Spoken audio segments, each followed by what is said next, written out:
दोस्तों, महर्षि वेद व्यास द्वारा रचित महाभारत के मुख्य पात्र भीष्म पितामह एक महान योद्धा थे। जब वे कभी विवाह न करने का प्रण लिया और खुद को संतानोत्पत्ति के अयोग्य बना लिया तो उनके पिता शांतनु ने उन्हें वरदान दिया कि जीवन में अपनी मृत्यु का समय तुम खुद चुन सकोगे। तुम कब मरोगे स्वयं तय करोगे, कोई दूसरा नहीं। यह वरदान मिले होने के कारण और महान योद्धा होने के कारण कोई भीष्म से टक्कर नहीं लेना चाहता था। फिर एक समय ऐसा आता है जब भगवान शिव ने खुद अम्बा को वरदान दिया कि तुम खुद भीष्म का वध करोगी।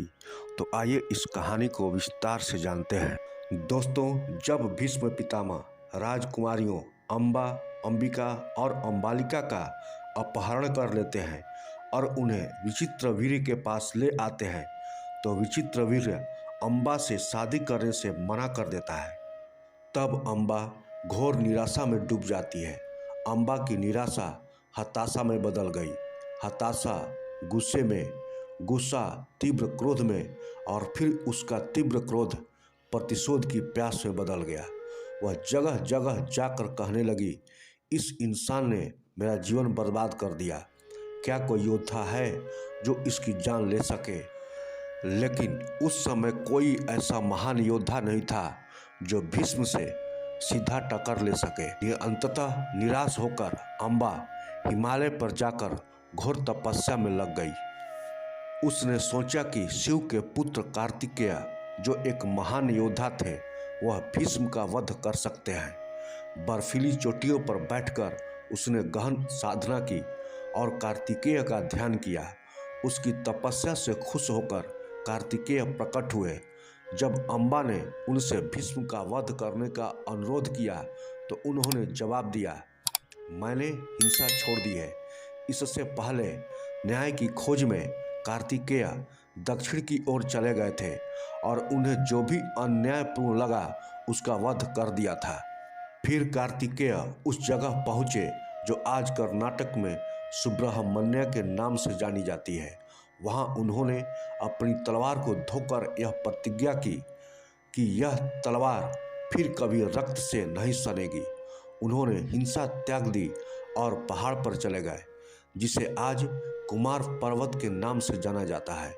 वहाँ उन्होंने अपना शरीर त्याग दिया। जब अम्बा ने कार्तिकेय को पुकारा तो वह इसी अशरीरी अवस्था में प्रकट हुए और कहा, मैंने हिंसा त्याग दी है। मैं भीष्म को नहीं मार सकता, मगर तुम्हारी प्रतिज्ञा और तुम्हारी भक्ति को देखते हुए मैं तुम्हें एक वरदान देता हूँ।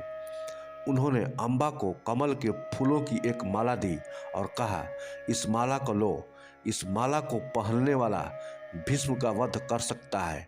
उन्होंने उसे कभी न मुरझाने वाले कमल के फूलों की माला दी। दिल में बहुत आशा और अपने हाथों में एक माला लिए अम्बा शहर शहर, गांव गांव भटकती रही और किसी ऐसे इंसान को खोजती रही जो इस माला को पहनकर भीष्म को मारने के लिए तैयार हो, लेकिन कोई व्यक्ति उसे छूने को भी तैयार नहीं था। फिर वह परशुराम की खोज में चली, जिन्होंने भीष्म को हथियार और ख़ास तौर पर तीरंदाजी की शिक्षा दी थी। जब उसने परशुराम के आगे दंडवत करके अपनी प्रतिज्ञा के बारे में बताया तो परशुराम ने कहा, तुम चिंता मत करो, मैं सब ठीक कर दूंगा। तब परशुराम ने भीष्म को बुलाया। भीष्म ने आकर उनके सामने दंडवत किया। परशुराम बोले, तुम्हारा शपथ और ये फिजूल की बातें बहुत हुई, इस स्त्री से विवाह करो। पहली बार भीष्म ने कहा, आप मेरे गुरु हैं, अगर आप मुझे अपना सिर काटने का आदेश दे तो मैं अपना सिर काटकर पेश कर सकता हूँ, मगर मुझसे अपना प्रण तोड़ने के लिए मत कहिए। इस पूरी कहानी में आपको ऐसे बहुत से लोग मिलेंगे जिन्होंने कोई प्रतिज्ञा की और वे किसी भी हालत में अपने वचन के पीछे नहीं हटना चाहते थे। उन दिनों सभ्यता का विकास हो रहा था, कोई लिखित संविधान, लिखित कानून नहीं था। ऐसी स्थिति में किसी व्यक्ति का वचन सबसे महत्वपूर्ण चीज होती थी। जब कोई औपचारिक कानून नहीं होता तो व्यक्ति का वचन ही कानून होता है। जब कोई वचन देता था तो वह उसकी रक्षा के लिए किसी भी सीमा तक जा सकता था। वचन तोड़ने वाले व्यक्ति की कोई इज्जत नहीं होती थी और उसे किसी लायक नहीं समझा जाता था। इसलिए भीष्म बोले, मेरे गुरु, अगर आप चाहें तो आपके लिए मैं अपना सिर काट सकता हूँ, मगर अपना वचन नहीं तोड़ सकता। परशुराम को अवज्ञा किया जाना पसंद नहीं था। वह घोर आज्ञाकारी थे। जब उनके पिता ने उनसे अपने 3 भाइयों और माता का सिर काटकर लाने के लिए कहा था तो उन्होंने बिना सोचे समझे चारों का सिर काट दिया था। उनके आज्ञा पालन से खुश होकर उनके पिता ने कहा, मैं तुम्हें एक वरदान देता हूँ, बोलो तुम क्या चाहते हो। तो परशुराम ने कहा, मैं चाहता हूँ कि आप मेरी माता और मेरे भाइयों को जीवित कर दें। और वे सब फिर जीवित हो गए। इस माहौल में बड़े होने के कारण परशुराम किसी भी हालत में अवज्ञा को बर्दाश्त नहीं कर सकते थे।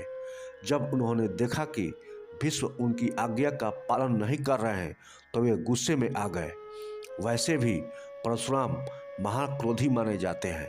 पहले जब क्षत्रियों ने उनके वंश का अपमान किया था तो उन्होंने सभी क्षत्रियों की हत्या की शपथ ली थी। कहते हैं कि उन्होंने मारे गए क्षत्रियों के खून से 5 तालाब बनाए। बाद में क्षत्रियों का मानना था कि इस तालाबों में डुबकी लगाने से वे अजेय योद्धा बन सकते हैं। परशुराम और भीष्म के बीच द्वंद्व युद्ध हुआ जो असाधारण था। परशुराम ने भीष्म को उन सब चीज़ों की शिक्षा दी थी जो वह जानते थे। दोनों लगातार कई दिनों तक आपस में लड़ते रहे। आखिरकार उन्हें लगा कि दोनों में से कोई भी दूसरे को नहीं हरा सकता। तब परशुराम ने अपने हाथ खड़े कर दिए और अम्बा से कहा, भीष्म को मारने के लिए तुम्हें किसी और को ढूंढना होगा। माले के साथ अम्बा का सफ़र जारी रहा। चलते चलते वह द्रुपद के दरबार में आई। द्रुपद पंचाल देश के राजा थे जो उस समय भारतवर्ष का दूसरा सबसे बड़ा साम्राज्य था। उसने द्रुपद से कहा कि वह उस माला को ग्रहण करें और भीष्म को मार डालें। द्रुपद उस माला को छूना भी नहीं चाहते थे और अम्बा के आसपास भी नहीं फटकना चाहते थे, क्योंकि तब तक भीष्म के खून की प्यास लिए गांव-गांव, शहर-शहर में उसके घूमने की चर्चा चारों ओर हो रही थी। जब द्रुपद ने उससे मिलने से मना कर दिया तो घोर निराशा में उसने कार्तिकेय की दी हुई उस माला को द्रुपद के महल के एक स्तंभ पर टांग दिया और वहां से चली गई। द्रुपद इस माला से इतने भयभीत थे कि उन्होंने किसी को उस माला को नहीं छूने दिया। हर दिन उसके आगे दीप जलाकर माला की पूजा की जाती, मगर कोई उससे कोई मतलब नहीं रखना चाहता था। एक बार फिर से हताश निराश अम्बा सीधे हिमालय पर चली गई। वह वहां बैठकर घोर तप करने लगी।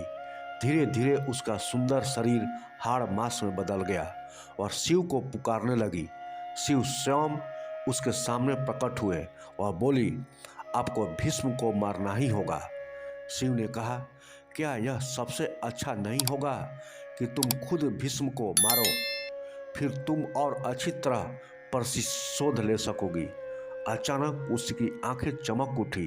वह बोली, मगर कैसे? मैं एक स्त्री हूँ और वह एक महान योद्धा है, मैं उन्हें कैसे मार सकती हूँ? शिव बोले, मैं तुम्हें वरदान दूंगा कि अपने अगले जन्म में तुम उन्हें मार पाओगी। फिर अम्बा ने पूछा, मगर अगले जन्म में मुझे यह सब याद नहीं रहेगा, फिर मैं बदले का आनंद कैसे ले पाऊंगी? शिव बोले, चिंता मत करो, मैं यह सुनिश्चित कर दूंगा कि समय आने पर तुम्हें सब कुछ याद आ जाएगा। तुमने जो कुछ सहा है, जो दुख सहा है, उसके लिए प्रतिशोध लेने का आनंद तुम्हें मिलेगा।